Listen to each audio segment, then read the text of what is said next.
and I think this is a very telling thing about where we are as human beings. Like, we really still haven't evolved beyond kind of, worried to step our foot out of the cave and get eaten by a saber-toothed tiger, right? I mean, we are very much fear-based individuals. Hi, and welcome to 5 Random Questions, the show with unexpected questions and unfiltered answers. I'm your host, Danny Brown, and each week I'll be asking my guests 5 questions created by a random question generator. The guest has no idea what the questions are, and neither do I, which means this could go either way. So sit back, relax, and let's dive into this week's episode. Today's guest is Colin True.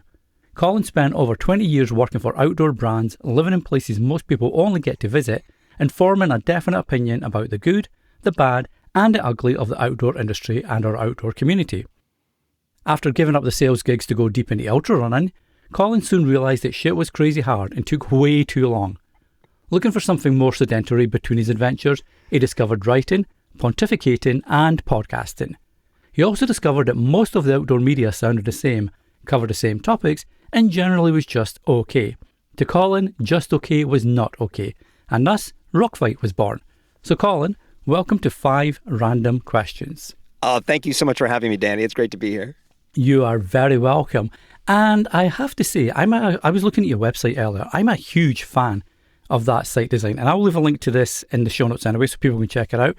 It's really super bright, super fun, and loud, but in the right way.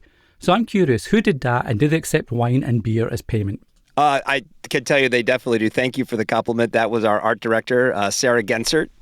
I was giggling a little bit while you were reading my bio because my partner at Rockfight, David Karstad, who goes by Producer Dave on the show, he's the one who wrote that. So it was very interesting to hear somebody else read it out loud.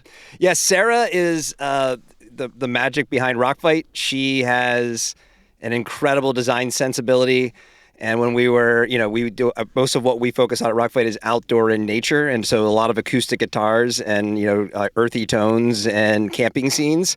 And we said, no, we want Rockfight to be the punk rock of the outdoors. And I think that comes through loud and clear on our website. So I appreciate the compliment. I'll make sure she gets to hear you say that. And if you want to send her wine or food, she's in Portland. She would definitely accept it. I shall see what I can do there for sure, mate. And something you mentioned there, your producer wrote the bio, so maybe your producer did the copy on the site as well. One fun take I saw on the About page is how in the Empire Strikes Back movie, the Star Wars movie, if Luke Skywalker had been wearing proper clothing on Hoth, he wouldn't have had to spend the night cocooned inside a Tauntaun's intestines for warmth. So were the rebels just poorly prepared for Hoth period? Or was that just like a bad decision by the filmmakers? Listen, we know everything in Star Wars was a long time ago in a galaxy far, far away, which to me means it was before the textile revolution of the 1970s and 80s, which, Gore-Tex, Polar Fleece, Primaloft, all the stuff that we take for granted now, and those of us who like to go play outside. And, maybe if Luke had on some, nice, Capilene base layers from Patagonia, maybe he would have had a better night out and not be all slimy and gross the next morning. Thanks to Han Solo. Well, it always makes me laugh because they looked as if they had good clothing on. The movie was shot in Oslo in Norway, and it looked like the rebels had good winter clothing on. Then you see the Empire arrive, and the snowtroopers have just got their plastic armour on. And I'm thinking, well, how are these guys warm? Have they got heaters running through them or something? That was one thing that kind of stuck with me a little bit. And that's a really good point because we know that armor is. Am I allowed to swear on this podcast? Yeah. Okay, that armor is bullshit. Like, every time, any property you watch, as soon as a stormtrooper takes a bolt to the chest, he's dead. So I don't think it's keeping him very warm, to your point, unless there's like a little fan in there circulating warm air. Or just, we know the Empire probably doesn't have a lot going on in terms of human rights and workers' rights. So they're probably like, whatever, dude, you're going to be cold. Get out there and shoot rebels. Well, that's probably why they're such bad shots as well, because they've got the heaters going, which are now misting up their visors. So they're crippled as from the start. They've got a bad vibe going on. Yeah, what do you think the stormtrooper union meetings are like? Like, we need better lenses in our helmets. I can't see anything. Yeah, well, it's like in the original Star Wars. There's a nice blooper where the two droids, C-3PO and R2-D2, are sat in the place where Han and Luke have just left to go rescue Leia. And the stormtroopers blast down the door to get into it, and one of the troopers bumps his head as he's walking through in the blast door. So I feel it was just really poorly designed to see out of making the movie. It's all show, no go, right? They're like, just like whatever looked like on paper, they're like, that looks great. I don't care how it works practically in the world. Well, hopefully, practically in the world, this episode works fine and the questions that we get for you are good ones for you and we don't have any bad questions for you. So you're ready to jump into the random question hot seat? I could not be more excited. This is great. Random questions sounds like a fun format for a pod, so I'm excited to experience this. Alrighty, let's bring up the random question generator. Okay, I'm a foodie, so I like this question. I'm curious about you. Colin, question number 1. If you could only eat one food for the rest of your life, what would it be? Well, I'm glad we're starting with an easy cupcake of a question because there's an obvious answer to this, and I firmly believe that if you disagree with me on this, then there's something wrong with you for people listening to this, because that answer is obviously pizza. Like, when is pizza not good? Pizza is always good. I make pizza. I'm a big kind of pizza guy. I like to make my own pizza. I like dabble in different types of pizza, and contrary to popular opinion, I have had some bad pizzas that were like, oh, this is just not good. I don't want to eat this anymore. But for the most part, especially if there's some wiggle room in that question of like one food for the rest of your life, are you allowed to vary toppings, whatever. But even if it was plain cheese pizza, I'd be totally content eating pizza every day for the rest of my life. And as a pizza lover, because I love pizza, but it wouldn't be my go-to. If it was the only thing I could eat, my son, 100%, he'd be eating pizza till the cows come home. But I always see, I'm in Canada, you're in the US, and I always see this sort of battle, if you like, between New York and Chicago. Who makes the best pizza? Who makes the best pizza in your opinion? Well, if you're going to go with a town, I'd go with New Haven, Connecticut. I think the New Haven, Connecticut pizza scene, like the pizza that happens in New Haven is very special and it's its own kind of thing. I think in terms of the style, I'd probably, if you're between those two choices, I would go New York over Chicago. But I think the thing about Chicago gets defined by their deep dish pizza, but they also make a bar tavern pizza, which is a really crispy, thin crust. It's like a more buttery kind of crust, and it's a just delightful pizza. But I think because the deep dish is so different and kind of stark in comparison to like a New York style pizza, I think that's kind of what people affiliate with Chicago. But if you were going to say, a classic New York versus a classic deep dish Chicago, I would go with New York every single time. I think a couple of bites of a Chicago deep dish is wonderful, but I think it wears thin pretty quick. And obviously, pizza, it's an Italian dish, an Italian delicacy. Do you feel like the New York pizza is better than the Chicago one? Because there's maybe more Italians, expats in New York than Chicago, or just because of the design of the pizza? Well, there'd probably be some people in Chicago who would take issue with that question in terms of the Italians in Chicago. I don't know. That's a good question. So my family, we went to Italy for a vacation. We went to Rome. We were in the Amalfi Coast. We went down to Palermo. Like, we did kind of like the whole lower half of the country. And I got to admit, like, when we came back, we have a few places, even here in Southern California where I live, that I thought was competitive with the pizza we had at certain places in Italy. So I don't know. I think these days it's probably it's easy to find good pizza if you really kind of look for it, no matter where you are. For the most part, obviously, I'm sure there are some pizza deserts out there. But it's an interesting point of like the history of, the way Italians settled New York, between like, the Jewish community and the Italian community in New York. So maybe that is why. But I don't know. I think at this point it's probably it's more cultural to the city than it is maybe on the heritage of like who moved there first, And you mentioned you like to make your own pizza as well. So what's your favorite pizza? If someone's coming over that's never really had a pizza before, and you want to show off or you want to really make sure they have the best experience, what would be your go-to creation? Okay, so that's a good question because I've tried making my own Neapolitan pizza. I've had an uni pizza oven. I still can't quite crack the code on how to get that exact. I'm total amateur here, right? Like learning recipes on YouTube. So when it comes to like the more kind of classic Neapolitan pizza, I think I make a decent one. I wouldn't be embarrassed to share it with anybody, but if someone's really expecting like, a good pizza, probably the best pizza I make is sort of a Roman style pizza, which is a high hydration dough with like a couple of day proof. That has a great crunch and chew to it, and you can make it in your oven and it'll be really good. But my favorite pizza to make is actually what's called a granny pizza. And a granny pizza was like, the kind of what, the like kind of old Italian, moms and grandmas who had very little time to prep something to feed a lot of people. So it's a sheet pizza that you can make. It takes about an hour and a half and you make your own dough, but you make the dough with beer and yeast. And it only has about a 20-minute proof. Now, you don't get quite the crunch on it, but the flavor is great. and it has like a couple different types of cheese and whatever toppings you want. And then the sauce, you have to use Bianco tomatoes, which are bar none the best tomatoes in the world. And then you have what I think to be, for the effort you put into it, literally like 45 minutes, including rise time of the dough. It tastes really good. So that's probably my favorite one to make. And if you were coming over, I'd be like, hey, let me whip this up really quick because it's kind of impressive that it tastes so good and it comes together so quickly. I have to find a reason to be over in SoCal. That sounds delicious, mate. We got a lot of reasons. Come on out. Well, that is true. It is interesting, though, you mentioned there that it's almost like a throw together pizza using ingredients as a way not to waste food. And I find a lot of foods like that that are originally meant, like a chili, like a stew, like a curry, for example. Sure, yeah. It's all put together to not waste food and make a really substantial meal for a lot of people. And I just feel it's kind of weird how the most basic, for want of a better description, of food, putting all ingredients together, is often far better than the most fancy food where you pay hundreds and hundreds of dollars for at a restaurant. Well, I mean, I got to think some of that thrown together. Is there a little in your background? Is that how haggis was, invented? It was a little like, what do we got? Throw it in that sheep's stomach and boil it. Let's see what happens. Boil it. Yeah, see, I have no idea who the first Scotsman was that thought that might be a good idea. But fair play to him because it's a really delicious dish. I was thinking about this because, I'm a fan of the show The Bear, and I was watching, the fourth season just came out recently before we recorded this, and I was thinking about like the history of fine dining and the history of cuisine. And like, because prior to World War II, I don't think there was probably a ton of fine dining establishments in the world. I'm sure there was a few places, right? And, depending on the cities you're in or whatever. But the kind of proliferation of like food culture and restaurant scene and people being able to make incredible meals, that's got to be kind of a second half of the 20th century thing. I would think. I have I've done no research on this, but I think it's kind of fascinating. No, I can see that. I think maybe, depending on the financial. So I think from the working class up to middle class, definitely.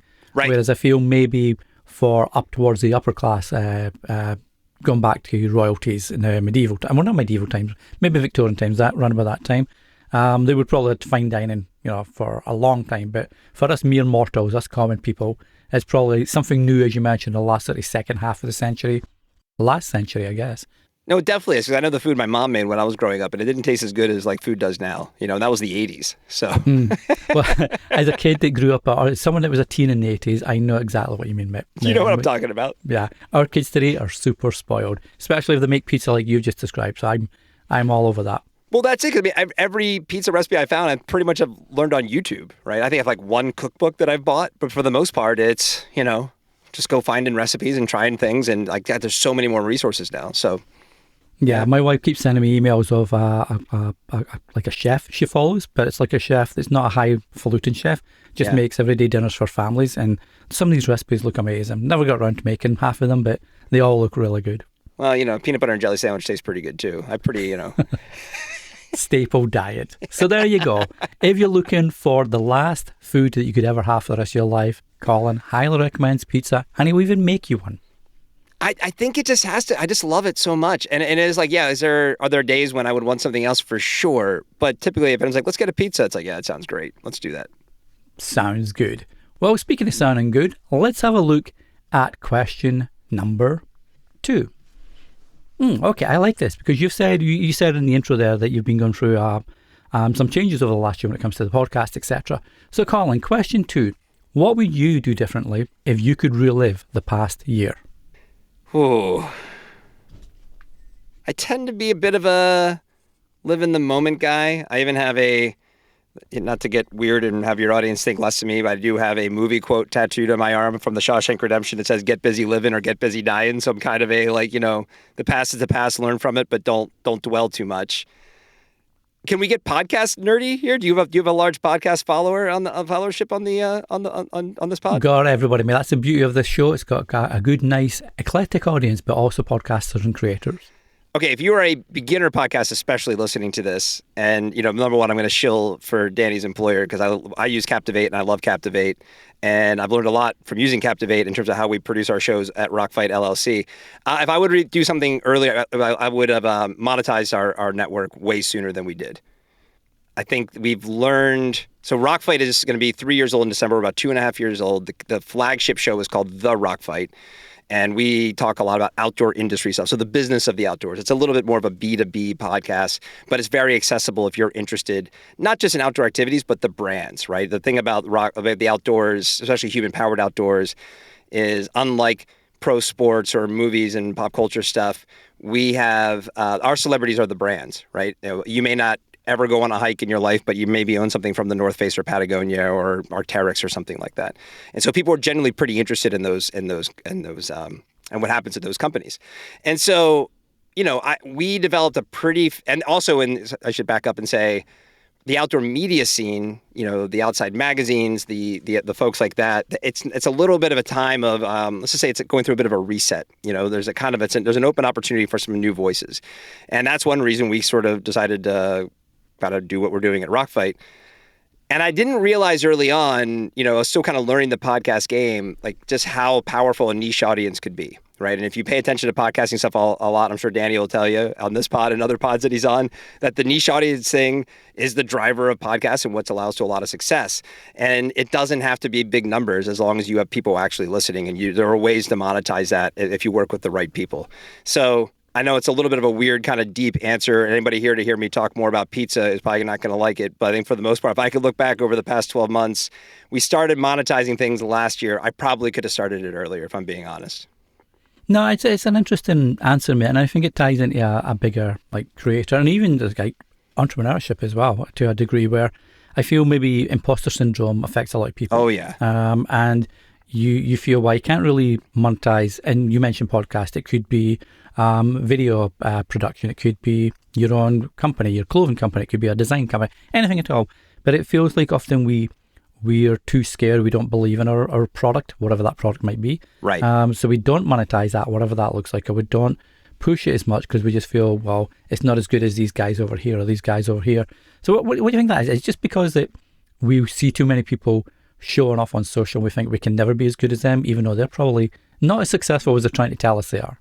I think you're spot on with that. I think the imposter syndrome thing is, everyone will tell you, I think anyone who knows it better will tell you that we all experience it, every single one of us. And I talked to somebody recently about this. I was at a trade show, someone who listens to the Rockfight, and I mentioned something about, I don't know, something I was insecure about. And they're like, oh my God, you have imposter syndrome? I'm like, yeah, we all do. This is and I think this is a very telling thing about where we are as human beings. Like, we really still haven't evolved beyond kind of, worried to step our foot out of the cave and get eaten by a saber-toothed tiger, right? We are very much fear-based individuals.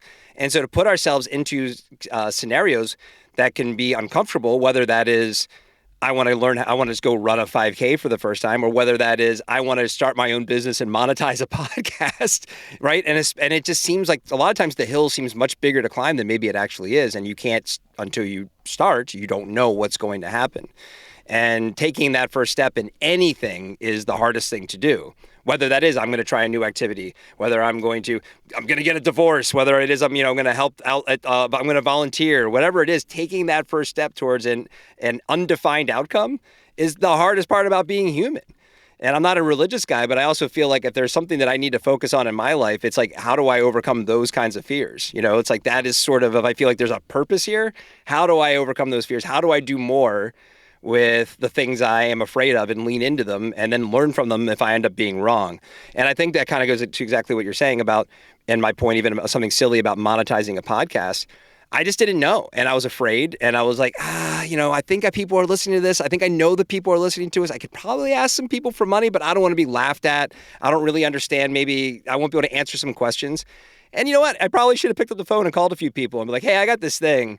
Honestly, like, $500 would really help out a lot, and I'll read some ads for you on my pod. What do you think? And I bet you somebody would have said, sure, let's do that. No, exactly. It's interesting. It's like, I don't know if it was Taylor Swift. I feel it was. I was watching an interview with someone of that level of fame. And she said that even though she's got millions of fans that essentially buy her new album as soon as she drops it, or a song, and it's like always the number one on Spotify, millions of streams on day one, she still gets super scared releasing a new album or releasing new music, because her audience might no longer be there for her. And it's like, you're the biggest artist in the world. Okay, sorry, Beyonce, but she probably is. But she's one of the biggest artists in the world. And she still gets that imposter syndrome as well. So it's weird, like you say, how even the most successful, stratospheric success, people still suffer from that. Yeah, I think, and if you lose that, doesn't that just mean you're probably a narcissist? I mean, you believe so much in yourself that, well, of course this is going to work because I'm doing it. It's like, no, I think that just is a really important part of kind of, to inform what it is, whether it's art or business or athletics or whatever it is. Like, how do you kind of be honest with what's actually happening and, work to improve or do it differently or make different choices in the future. So that, yeah, I think that is a very real part of the entire human experience, not just a unique thing to somebody in a specific set of circumstances. Be like, oh, I have imposter syndrome. I'm like, yeah, we all do. It's like, get on board. I hear you. No, it's funny you mentioned about the narcissism. Our son's a competitive soccer player, and he's trying to bridge that gap or manage that sort of step between confidence and arrogance, right? So being confident in your ability to take on players and lift your team up, but then does that come across as arrogant if if you take the slightest wrong step or something? So it's a weird one to try sort of juggle that as well, I guess. Yeah, no, I think athletics are a great point because there's usually a black or white outcome, right? And you can usually reflect back on what was your role in that black or white outcome. I mean, I turned 50 this year and I'm still playing, beer league hockey. And there's definitely games. I mean, for the most part, most of the people playing now are not really caring too much about the outcome. There's a few out there who need to settle down. Like, hey guys, I don't know what you're playing for. But for the most part, we're just there to have fun, and it's a community. It's a communal thing to hang out with other people and get some exercise. It beats just going to the pub and having a beer. It's like we have the beer after we exercise for 2 hours. But we still want to win. It's still way more fun if we end the evening winning. And and if you lose, I still will look back if we lose a game and be like, all right, I could have done like 6 things differently in that game to maybe have affected the outcome, right? So. Yeah, no, I hear you. I think that it's an interesting. I don't know how we got here from podcast monetization, but I think it's absolutely a true thing, and people start to be a little more honest and accepting of that. I think that's the other thing. People want it to be different without maybe doing the hard work of understanding how they can impact those outcomes and have it be okay if you just admit you have imposter syndrome and you are afraid. Like, that's an important part of the journey in itself. So, yeah. 100% wisdom there. Well, speaking of imposter syndrome and being confident, we've not got any imposter syndrome on this show so far because we're going through these questions really well. So let's have a look at question number 3. I always like these kind of questions. Question 3, Colin. If money was not an issue, what would you do? That's a hard one to answer because I think right now I'm kind of living a life where I hope that money's an issue right now as far as it is because I have responsibility to my children. I think I realized in my 40s especially how little I actually need to be comfortable.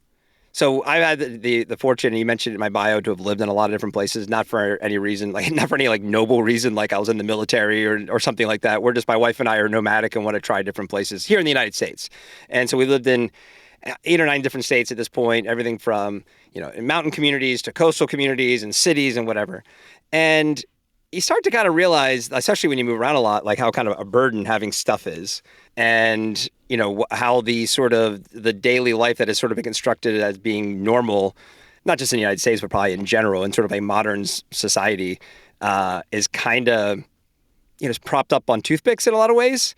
And if you kind of look at what your basics needs are and what's actually important, it strips a lot of that back, and some of this is, in the outdoor community, there's the whole van life movement, which is now, I feel like, completely overblown. And we like to make fun of it quite a bit on our podcast, but it is true of these people who can just sort of have their basic needs fulfilled in a mobile, vehicle and kind of find ways to either work remotely or make money however they do it and kind of, zip around and go mountain biking and rock climbing and these other things that they like to do and pursue their passions on a nearly full-time basis.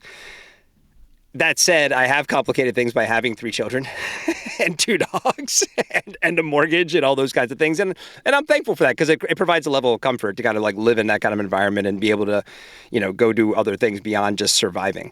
So I guess that's a long way of me talking to just kind of, if I was going to strip it back, I probably would do less, even if I had less money. I guess that you would be, not just because I would be forced to, but because I would want to, right? I actually just had this conversation this morning with my older brother who still lives in Pennsylvania where I was born. He's 6 years older than me.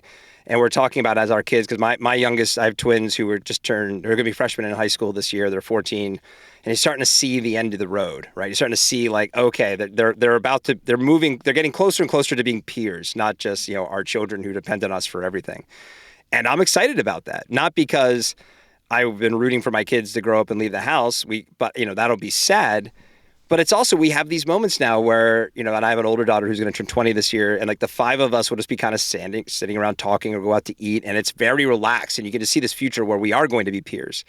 And that's really exciting. One, because those relationships are going to be fun and different than just them relying on me because they're small children who need me to help defend them in the world. But also because I'm going to get so much time back. Right. And I think that's something that we don't realize, especially when we're young, how much time we actually have when we're young. You think about when you're like, I definitely, if I had a time machine, I wouldn't go do anything, again, noble with that. I'd probably go back to like 1995 and grab 20-year-old me and smack me in the face and be like, you have no idea how much time you have. Stop sitting around wasting all this time. Just until it starts to get chipped away and you have the obligation to work, the kids, the dogs, all those things. And you realize, oh my God, like every minute of every day is taken up. And now I'm going to be 50 and I'm like on the back half of my life. So how do I make this count? So again, I'm a podcaster and I like to articulate my thoughts through speaking. So a long way to get to, if money was not an issue, I would just probably lean into it and do less and I think that would actually free up a lot of the things to allow me to do a lot of things that I would like to do. Well, it's funny. It's like there's obviously the famous phrase that money can't buy you happiness, but I always feel that's said by people that have money, right? Yeah. And maybe it doesn't buy them happiness. Maybe they got super bored because they could afford everything, and that's led them down a dark path with substances, etc. So I can completely understand that. For the average Joe though, that's got no money, just got not super poor, but maybe they're just got enough to make sure they got the mortgage paid, the kids are fed, etc. Yeah. It's always nice to think it'd be really great if I did have more money, because then I could do more, or as you say, do less and be really focused on exactly what you want to do that makes it a special event or occasion, right?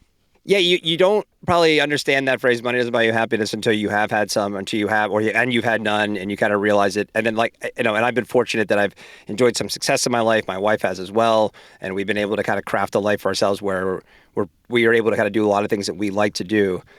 I mean, that said, what I have learned is if you said I can choose between, my house and my mountain bike or surfboard, I'd probably take my mountain bike or surfboard. Like I know that those things are going to bring me joy on a daily basis. And for the most part, my house is just going to cost me a lot of money. I can sleep in the back of my truck and be pretty much okay. Well, the house is, we own our house, but it's not for, I think as a homeowner, you don't buy a house for you. It's for your kids. Right? True. So when you've paid a mortgage off, they benefit from it because they can just sell it. Hopefully, split the money, in a friendly manner, and not fight over it afterwards. Do you think it'll be 50? How many kids do you have? Do you have two? We got two. Yeah. Oh, they're gonna go 50-50, or someone gonna try and take the lion's share of that house? No, I feel. I won't care. I'll be dead. You guys figure it out. Exactly, have at it. No, they're typical brother-sister, like they're teens, 15-year-old son, 13-year-old daughter. So they're typical teens, but they'll argue, but you can see they love each other a bit. So that's great. I'm hoping that would continue.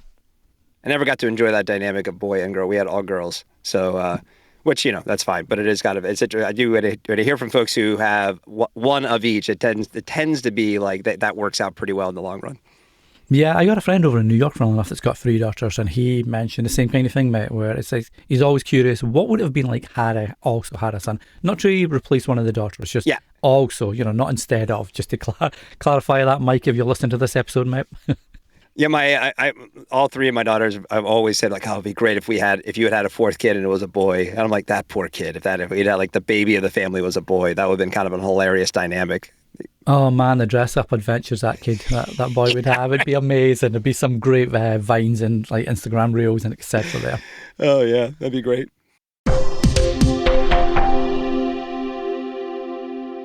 This part's brought to you by someone awesome. We'll be back with more questions in a sec.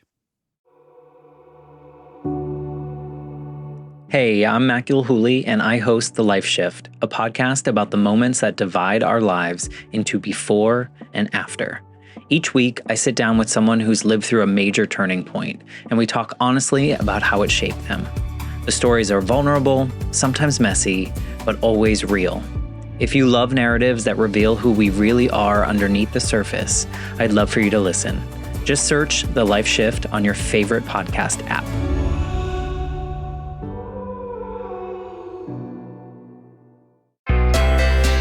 Hey there, Danny here. This podcast will forever be free to listen to. But if you enjoy 5 Random Questions and get value from the show and want to support it, you can do that with a donation of your choosing over at 5randomquestions.com/support. And thanks so much for supporting the show. Now, back to this week's episode.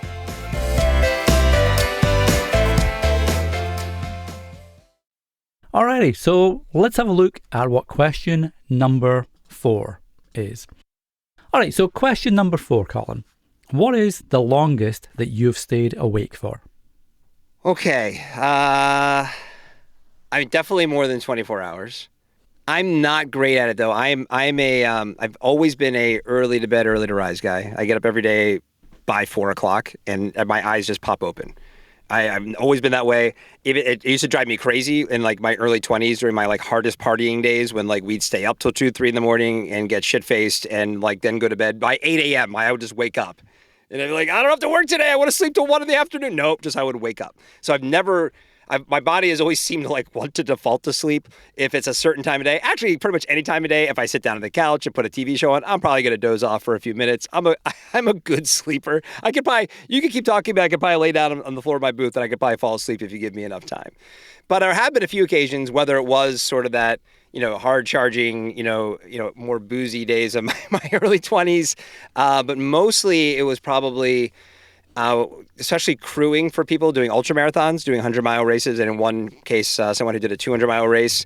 And there you kind of have to just kind of get your sleep where you can, because, you have to be ready for when your runner comes running through an aid station or you need to help them out or something like that. So I can't remember a time when it was more than 24 hours, but it has definitely been at least 24 hours. Wow. Oh, you mentioned it about the ultra marathons and the having to take the sleep when you can. I look at some of these events like the long, say the Le Mans 24-hour racing, motor racing, for example, or you do like channel crossing, swimming, etc., triathlon. Maybe not so much triathlon because that's not as long as obviously 24 hours. But I always wonder how people, and maybe you can answer this because you sound like you have it locked down there, how people can stay awake and be competitive and still be sharp and focused, etc., when they've got past what normal people, if you like, not competitive, would be exhausted of thinking, okay, I'm tapping out here. I think there are certain things, and I think this is for any sport. Sometimes you find the right person with the right sport. Courtney Dauwalter is a good example of this in the ultra running scene. She's probably the most prolific ultra runner going right now in terms of like she often will beat the men and be the number one finisher of these long races. If you see her on course, she's usually upbeat and happy and bouncing around. At the finish line after these long events, she's there watching other runners cross the finish line. So she's incredibly competitive, incredibly skilled at running these long distances, and just seems to have the wiring or chemistry that her body is okay with it. A lot of people, though, it is the sleep deprivation. I've been on trail with somebody who was pacing, who just needed to lay down on the side of the trail and close their eyes for 5 minutes. And that alone, that quick little, just let them drift off for a second, made the difference for them, like finishing and not finishing. So there is, I think, these long events are kind of like, how do you game your system? Because the human body's pretty incredible when you look at what people can do. Like, I think I feel like I'm at a point where now when I see new records being sent in kind of the endurance arena, I'm just not really that surprised anymore. I think we're capable of so much. It's truly, how do you mentally overcome it? I mean, honest to God, like you or I could start walking right now, and if we have the physical ability to go just walk for 100 miles without stopping. If your mind could tell your body to keep going, it would. Blisters, whatever. You're like, nope, just keep on going, and you would. It's truly when your mind goes, yeah, I can't do this anymore. Then it's like that you have to kind of shut it down. And at that point, then it becomes like, should you just rest for 5 minutes? And if you're trying to be competitive, now that's how you have to figure in like strategy of a race. I'm a little bit different. The longest ultra I ever did was a 50-mile race, and that was a real challenge. I found out that I've got some interesting joints, and that they're really flexible, and things tend to wear out in my joints, and I was kind of physically struggling to finish that distance. But if you kind of are capable of doing it, it's really about what your mind's going to let you do.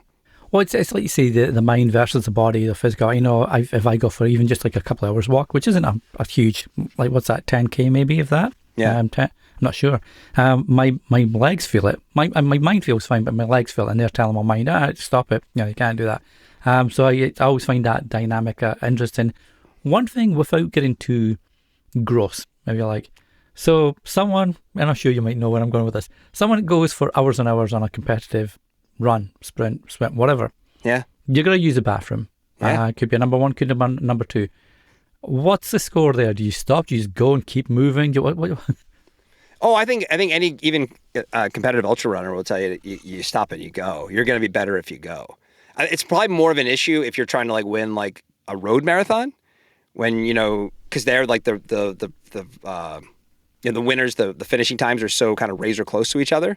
So if you have to pull off and hit the porta potty, like you're probably going to give your closest competitor an advantage to pull ahead of you. That's why you do see people, I think, in those events oftentimes just kind of let it rip while they're running. On these sort of longer trail events, people stop, whether it's at the aid station if they can make it. If not, they just go off on the side of the trail and, use some leaves and kind of clean up after themselves.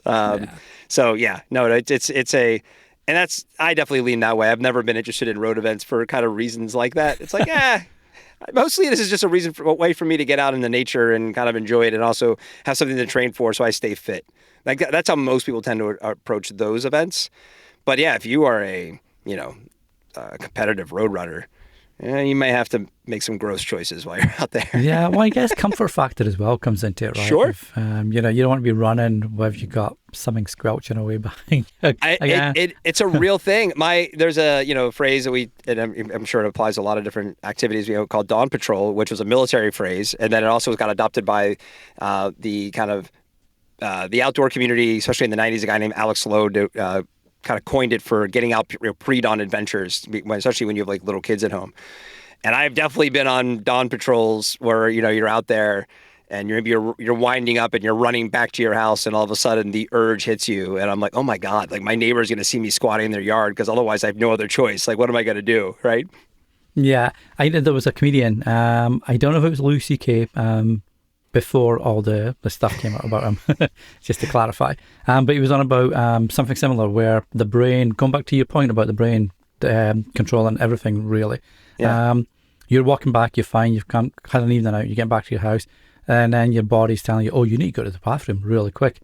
But you're holding on, you're all good, but then your eyes see your house, and your brain kicks in, we're home! And then it's like really emergency stations to get back.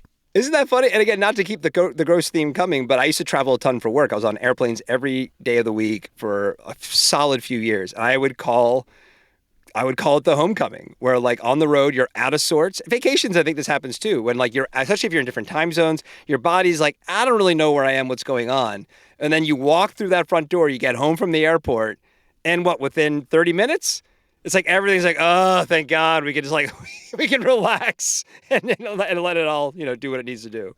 Yeah, not 100%. I'm there with you, mate. Home comforts are called that for a reason. All right, well, speaking of home comforts, we've comfortably gotten up to question number 5, which is awesome. So let's have a look and see what question number 5 is for you. What is something new that you've learned in the past week? Wow.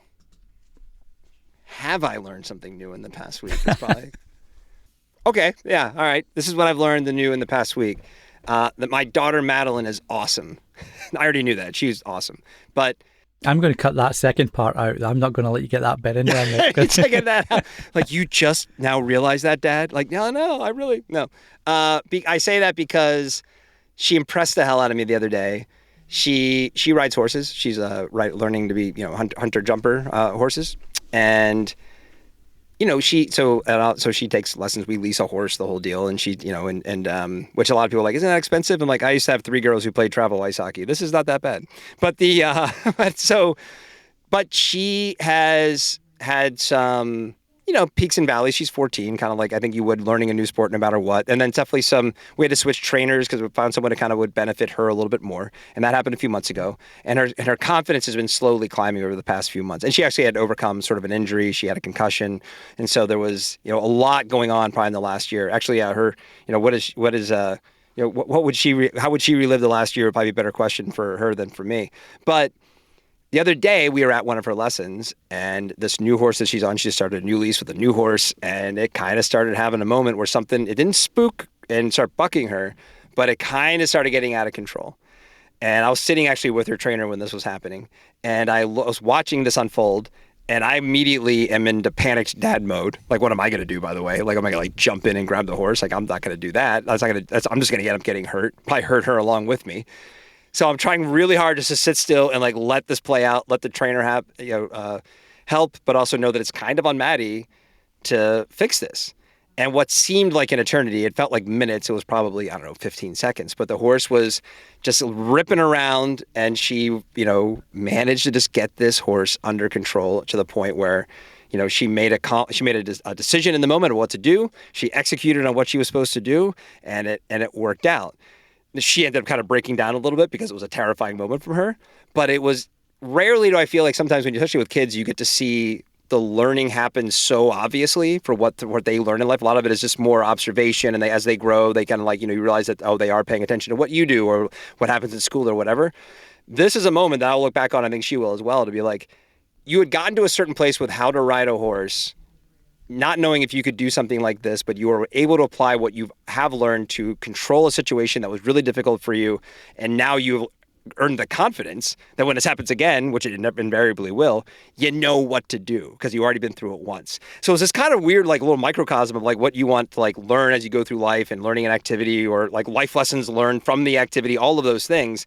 And I was just so proud of her. Right. So we all say, I'm so proud of my kids. In this moment, I was like, that was amazing to witness. Just so amazing to witness and see it happen in real time in front of me. So I guess what I learned in the last week was just how awesome one of my kids is. The other two, not so much, but this one. Yeah, screw those kids. What the hell do they know? They didn't ride a horse. Especially a horse. I mean, they're pretty strong animals. Right? I'm scared of horses, I will admit right away. I got bit by one as a young kid, so that's the reason why. But they're big animals. So they're for huge. Anybody to, once they start going, to have the sense and the calmness to get it back under control is like you say, kudos. It's amazing. The horses are incredible. One, I think they're just incredible animals. To your point, though, I think they can be incredibly terrifying. I actually was talking to our trainer because you do see, I've been seeing enough of this stuff where in these very controlled environments where they have just routines and these horses have been trained their entire lives to do no matter what the discipline is, and they still do spook, or you have a moment like this. There was really no reason why this horse did what it did in that exact moment. Sometimes these things just happen, and you are dealing with an animal that has a brain that is a prey animal, so it's going to have a major fight or flight response. And I said to our trainer, I'm like, what would happen back in the day, back in the 1800s or before the automobile, were people just dying from horse injuries all the time? Because you watch Tombstone or an Old West movie and they're just riding around on horses and everything's fine. I guarantee you every single day somebody was getting bucked up a horse and was either paralyzed or, in a coma or getting killed just from riding horses. Because I see how often this happens in these controlled modern environments. Well, what was happening when that was all you had was riding horses? The injury rate must have been off the charts. No, 100%, mate. Tombstone, I love that movie. Probably my favourite Western. Certainly up there as my favourite Western. But it's when you mentioned horses being the sort of default mode of transport. I was in Amsterdam back in 2018, I think it was. I was over in Scotland with my buddy for his 50th, and we stopped off in Amsterdam as a flyover on the way home. And it's all cycles. It's all it's all bikes.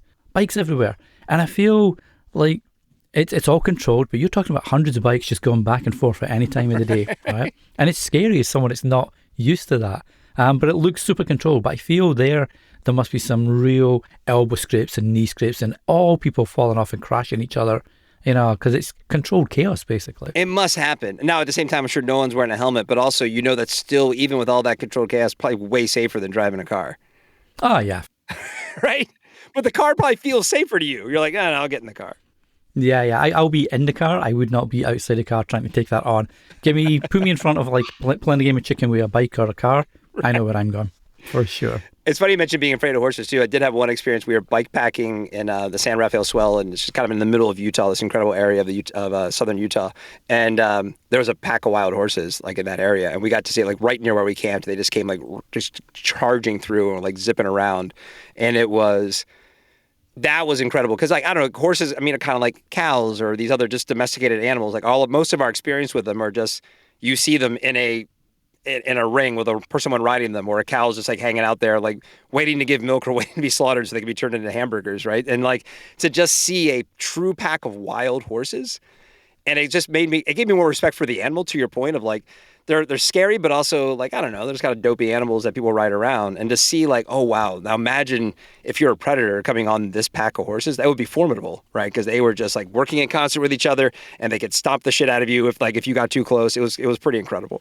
Yeah, it's like the difference between zoo animals and like safari animals, which is still wrong, but at least it's open space, and then in their natural habitat, right? It's completely different. You know, you go see a poor tiger at the zoo that's behind, you know, a cage of some description, or a pit, and then you think, okay, I'm not going to get in the jungle or the desert where these guys live, because that is a different story. Forget it altogether, right? Yeah, isn't that weird? Because like it's a weird emotion where like I definitely, if I've been at a zoo, it's amazing to see these animals and see one alive, but also I just feel terrible that they're sitting in a cage in the middle of a giant city. Right? It just doesn't feel like it should be that way. No, I agree, and it's great that hopefully the zoos they're good zoos, and they're taking really good care of the animals, and they're educating humans about the animals and why they should be looked after, exactly. And, you know, in the wild as well. But yeah, it's always that sort of dichotomy of you know, yes, it's good, but it's not so good either. So you know, we're there following that line. Well, speaking of falling on lines and good and bad, we've come to the end of your 5 questions, and I really enjoyed that, Colin. So thank you for sitting in the random question hot seat. As is only fair, it is now time for me to hand over the question baton to you. Well, I'm going to turn the table on you here, Danny, because I brought up my own question generator, because I was trying to think of what I wanted to ask you, and I'm like, you know, anything I come up, I don't know if it's going to be, it won't be as good. So I'm like, I'm going to do the same thing to you that you did to me. I like it better. And actually, funnily enough, it's the same website you use. And that was not intentional. All right, so let me go through and let me find the best one. Here we go. All right, so now you can tell me if you've asked this on the show. I'll find another one. I don't want to make you repeat when you've already asked somebody else. Okay, you've probably asked somebody this. What is the best piece of advice you've ever received? I have asked that, but I've never been asked that, I don't think. So I'm happy to go with that if you want me. All right, let's do it. Okay, so the best piece of advice, well, there's 2. There's one that was fun, and then I guess there's like the serious one, if you like. Fun one is always stand up before you flush. That was my granddad.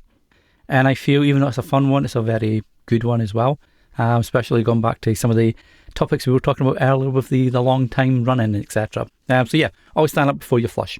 Good life lesson there. Love that. But I think probably the serious one is, and it's I think it was my stepdad that told me this. I can't remember. It's like years ago. Very blunt, very simple advice, but basically just don't be a dick. You know, and I'm sure he worded it very differently because he was your typical gruff It was Scotsman. way more crass. Oh, very much so. He had no filter whatsoever. But yeah, just don't. That. Whether it's like, you know, with your loved ones, with your kids, with your parents, your family, friends, whatever. Even people like us, you know, just online right here, right now, mate. You know, there's an old saying that, you know, treat people the way you want to be treated yourself, which is true. But unless maybe you're like a sadist, sadomasochist, whatever. I know what the word is I'm trying to say, and I'm not saying it properly. Maybe you enjoy getting abuse and stuff like that. At least abusive, you know, language, etc. But yeah, it's just it's really easy to go online today, especially, and hide behind a keyboard and be mean and horrible and crappy people with no comeback whatsoever.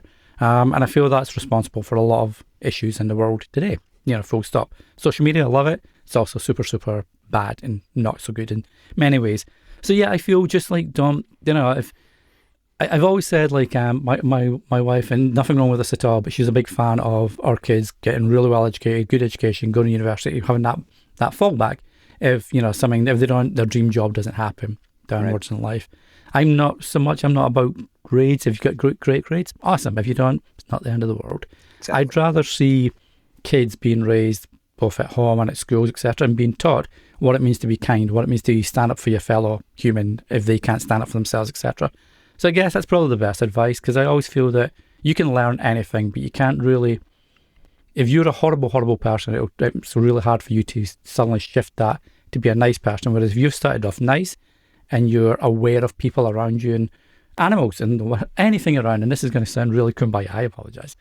That's a good life lesson right there. Just don't Like Peter Griffin would say, don't be a dick. Listen, kumbaya is fine. This is I do outdoor stuff. It's like it's at least 33% kumbaya at any given time, depending on what we're talking about. It plays into all of it. Yeah. I think a strict no asshole policy is important, and sort of being able to act on that when you realize that maybe someone has breached the ranks of being a dick or being an asshole, and it's like just cut bait, man. This is not going to work out. I could not agree with you more. I think being kind. It goes back a little bit of what we were saying earlier about. We have not quite evolved beyond just being a fearful little scrawny being who just, we're able to think our way out of these dangerous situations in the world, but we still act like, we might get killed if we, stick our toe out of the cave, right? So I think you're spot on, man. And it sounds like your kids have a good dad to be teaching them those kinds of values. So good for you. No, thank you. It's funny, my son, we were out and we were just talking, as you do. Like you're saying, they're getting closer to being peer age now, and we're having different conversations than 5-10 years ago. And he'd mentioned that, what would he do if he saw kids bullying another kid at school? Should he get involved or should he not? Because they might all turn on him and beat him up, etc. That's a weird one because I understand that. Yeah. But I just said to him, okay, well, let's say there's 3 people in a restaurant and one of them is being really mean to that other person. Let's say that person's an immigrant, or that person's got a disability, or that person's got something that the other person thinks is open game to pick on. If you stay silent, are you as bad as that other person? If there's a Nazi in a bar, to give a really bad example, if there's Nazi in a bar being really horrible Nazi stuff to a Jewish person or someone, of a minority, and there's another, air quote here, normal person in a bar that doesn't speak up, now you've got 2 Nazis in the bar. That's the way I always view it. So yeah, it's an interesting time to try, speak to kids as well, mate. It's important. I think I agree with you, and on the face of it, like this, I'm generally pro where we are in the world with technology because of where you and I aren't sitting here talking. Wouldn't have met you probably my entire life if we didn't have the technology we do to kind of engage the way that you and I are getting to right now. That said, it does kind of expose sort of our ugly underbelly. I also believe that underbelly probably needs to be exposed if we ever think we're going to move past it. And I think, when we're able to sort of live in our silos and kind of just, form opinions and not have the opportunity to be more educated or learn things, probably long-term doesn't work out. So I think this, the social media area is a big, if it all works out, then it means we'll look back on it thinking wow, look at the growing pains we had to go through to get to this good time. If it doesn't work out, wow, we were probably doomed to begin with. So whatever. Well, this is where we need Bill and Ted, right, to come up and write that excellent song. Just save the world with that one song. By the way, still holds up. One of my 14-year-olds, big Bill and Ted fan. So actually, all my kids are Bill and Ted fans. So good kids right there, mate. They've got my seal of approval, even though you didn't need it, but they've got my seal of approval right there. Well, speaking of seal, I appreciate that question. Thank you for that, mate. Oh, thanks for answering it. So, Colin, I have really, really enjoyed chatting to you and hearing your answers to the 5 random questions. For people that want to know more about Rockfight, know more about what you do, ultrarunning, etc., hear the podcast, any of that good stuff at all, where's the best place for them to connect with you, follow online, listen, etc.? All the normal places. I mean, definitely start with our website, rockfight.co. That's where we post all the episodes for the Rock Fight, which is the self-titled podcast, which is the one that I host. We also have another show called Open Container. It's hosted by a gentleman named Doug Schnitzbahn, who's a legendary journalist in the outdoor industry. Coming in August 2025, we're launching a new show called Gear Abbey with Shantae Salabert, and she'll be answering all of the outdoor gear and adventure questions that people may have. And, wherever you get your podcasts, like we all say, just search for, if you search for Rock Fight, you'll find the whole network and on your favorite podcast platform. If you're at all interested in the brands that define the outdoor space, I think you'll probably like this show. So appreciate it. And I will be sure, as always, to leave all these links in the show notes. So if you listen on your favorite podcast app or on the website, be sure to check out the show notes and they'll link straight through to them. So again, Colin, thank you for appearing on 5 Random Questions. Thanks for having me, Danny. Thanks for listening to 5 Random Questions. If you enjoyed this week's episode, I'd love for you to leave a review on the app you're currently listening on or over at 5randomquestions.com/review. And if you know someone else that would enjoy the show, be sure to send them this way. It's very much appreciated. Until the next time, keep asking those questions.